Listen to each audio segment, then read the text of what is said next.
განაცემას ისევ უძრავი ქონების ბაზრის მიმოხილვით ვაგრძელებთ, თუმცა ამჯერად სამშენებლო სექტორში დასაქმებულთა ხელფასების თემა შევეხებით, სადაც ზრდის ტემპი შენელებულია, რჩება თუ არა კადრების დეფიციტი.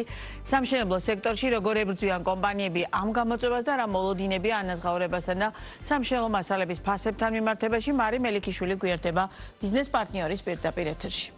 გამარჯობა, მაია, მევესალმები ჩვენს მაყურებელს. ზოგადად ქვეყანაში სამუშაო ძალის დეფიციტია და ცხადია ეს ეხება სამშენებლო სექტორსაც. ასეთია შრომის ბაზრის ექსპერტების შეფასება.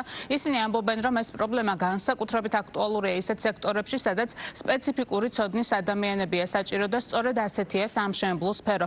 საჭირო მუშახელის ნაკლებობაზე მიუთითებენ თავად ბიზნეს სექტორშიც, მათი განმარტებით ამ გამოწვევის გადასაჭრელად ზოგიერთმა კომპანიამ საკადრო დეფიციტის აღმოფხვრა.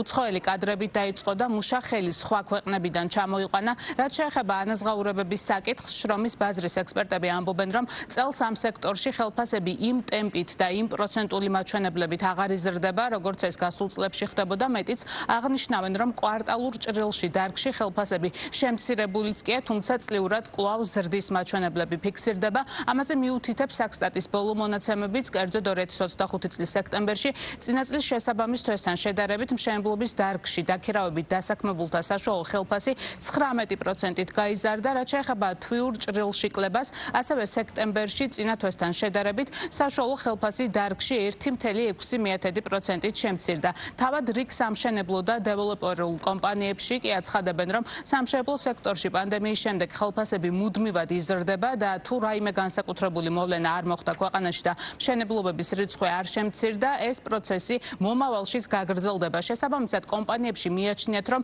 თვიურად ან კვარტალურად ანაზღაურებების მცირედით შემცირება ზოგად სურათს ვერ შეცვლის. ამ საკითხზე განსხვავებული მოსაზრება აქვთ ეკონომისტებს, მათ ნაწილს მიაჩნია, რომ თვითონ სამშენებლო სექტორი როგორც დარგის სწრაფი და მაღალი ტემპით აღარ იზრდება და შესაბამისად არც ანაზღაურებების მკვეთრად მატების მოლოდინი აქვთ. დეფიციტი როგორც ასეთი რჩება, რადგანაც ზოგადად ქვეყანაში სამუშაო ძალაზე განსაკუთრებით როცა საუბარია სპეციალისტებზე და ძალიან ვიწრო სპეციალიზაციის თანამშრომლებზე არის და სამშენებლო სექტორი სწორედ ესეთი სექტორია, ხო, სადაც ძალიან სპეციფიკური ცოდნის ადამიანები არის მოთხოვნად. მაგრამ მეორე საინტერესო დინამიკა, რაც არის, ეს არის ზოგადად წლის განმავლობაში სექტორის, მოდი ესე ვიტყოდი, ერთ დონეზე შენარჩუნება ან კლება. რაც ნიშნავს იმას, რომ თავისთავად მოთხოვნა სამუშაო ძალაზე არის წინა წლებთან შედარებით, განსაკუთრებით გამომყოფი წინა წელს შემცირებული, რაც თავისთავად ნიშნავს იმას, რომ აი ის ძალიან მზარდი სახელფასო მოთხოვნები, რაც ჰქონდათ ამ სექტორში დასაქმებულებს და ბაზარი, ამ შემთხვევაში მშენებლები, რაღაც მხრივ ჭყალებში იძულებულები იყვნენ დაეკმაყოფილავდნენ ეს მოთხოვნა, აი ეს არის შენელებული. ჩემი აზრით უნდა შევხედოთ ორ მაჩვენებელს. ერთი, რა ხდება ჭრიულ ჭრილში და აქ ხედავთ, რომ ძალიან მაღალის და გვაქვს, საშუალოზე ბევრად მაღალის და გვაქვს, ვიდრე საშუალოდ დასაქმების ბაზარზე, თითქმის 20%, მაგრამ საინტერესოა, რომ კვარტალურ ჭრილში გვაკლება. ეს საკითხი კვლავ პრობლემური რჩება ბაზარზე და ნუ ქვეყანაში თამე ესეთი მნიშვნელოვანი ნაბიჯი ამ მიმართულებით არ გადადგმულა, რომ ეს შეცვლილი იყოს.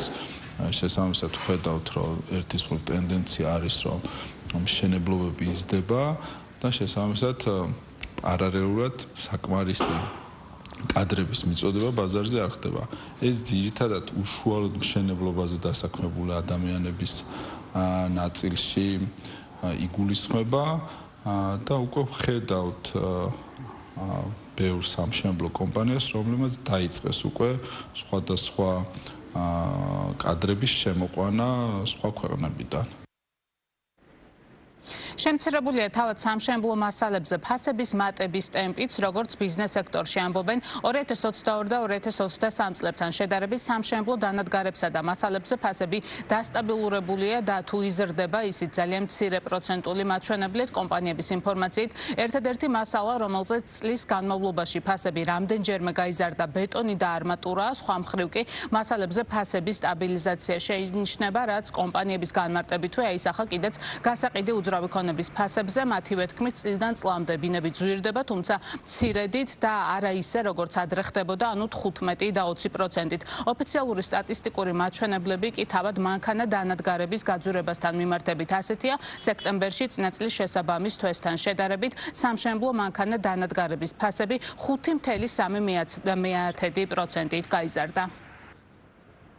მნიშვნელოვნად დასტაბილურებულია, თუ გავახსენებთ იგივე 2022-2023 წლების შემდეგ 24-ში და 25-ში მნიშვნელოვნად დასტაბილურდა სამშენებლო მასალები, ტექნიკა დანადგარები იზრდება, მაგრამ არა ისეთი მნიშვნელოვნად, რომ ამან დიდი გავლენა მოახდინოს, ამიტომაც ხედავთ, რომ გასაყიდი ფასიც უძრავი ქონების ბოლო წლებში უფრო სტაბილურია.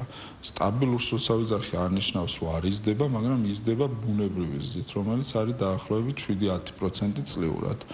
ეს განაპირობა სწორედ იმან, რომ სამშენებლო მასალებზე ფასები აღარ იზრდება ესეთი მაღალი ტემპით, თუმცა მეორეს მხრივ სახელფასო ნაწილი კვლავ ზრდადი გვაქვს, რაც გავლენას ახდენს თვითღირებულებაზე, მაგრამ თვითონ მასალების ნაწილში მეტად სტაბილური სიტუაციაა. აქვე ბინების ფასებთან დაკავშირებითაც მოგაწვდით ინფორმაციას. College Georgia's ცნობით მიმდინარე წლის ოქტომბერში 2024 წლის ოქტომბერთან შედარებით თბილისის გარეუბნებში ბინები თითქმის 10%-ით გაძვირდა, ქალაქის ცენტრში კი 12%-ით. ჯამში გასულ თვეს თბილისში ბინების ტრანზაქციების რაოდენობამ 4178 ერთეული შეადგინა და წინა წლის ოქტომბერთან შედარებით 9%-იანი ზრდა დაფიქსირდა. მადლობა, მარი მელიქიშვილი იყო ბიზნეს პარტნიორის პირდაპირ ეთერში.